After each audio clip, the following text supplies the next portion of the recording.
Florida is considered one of the key swing states, if not the state, that can decide this whole election. Remember like it did back in 2000? Remember that one?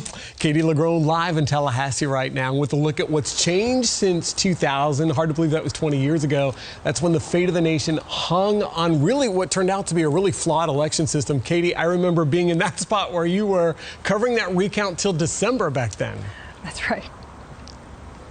Oh, I know. Who can forget, really? And here in the state's capital, you can start to feel the energy of this election, a high-stakes battleground. And in the office behind me is where the state's election chief will be monitoring all 67 counties as the results come in, hoping not to repeat that 20-year history. When you talk presidential politics in Florida, this isn't 2000. The race of 2000 is the political cloud that still lingers over the Sunshine State 2 decades later. That was not fun. Known now as Bush v. Gore, it was the Supreme Court decision that decided a presidency and left Florida a global parody for its hanging chads, butterfly ballots, recounts, and court fights. No one really saw that coming until it hit us in the face.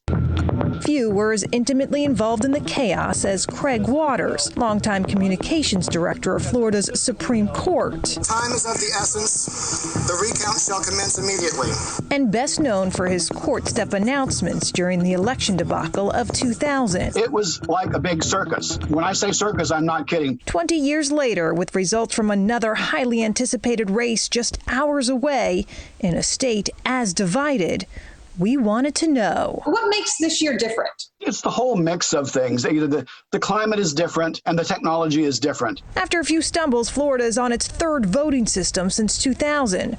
No more punch cards or touchscreens with no paper trail. Ballot tests and post-election audits are added safeguards. So are a series of new laws. After more election night snafus and recounts during the primaries just 2 years ago, lawmakers passed a number of voting reforms that included unifying how ballots look across the state and how they're counted here. As for those mail-in ballots, voters now have 2 additional days after the election to fix signature issues. Still, political insiders agree any embarrassment of presidential proportions in 2020 will likely revolve around mail-in. If there's going to be a mistake made, it's most definitely going to be signature related on vote by mail. Unlike many states, Florida was allowed to start processing mail-ins 22 days ago.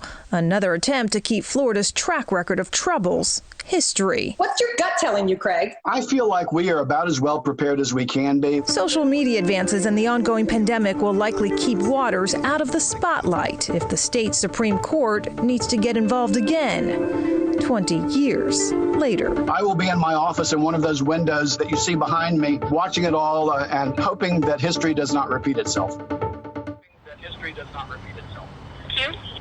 And of course, a big question tonight is if and when any litigation could be filed. We're told if any complaints are filed, that would likely happen at the local level and then work its way up to the Florida Supreme Court.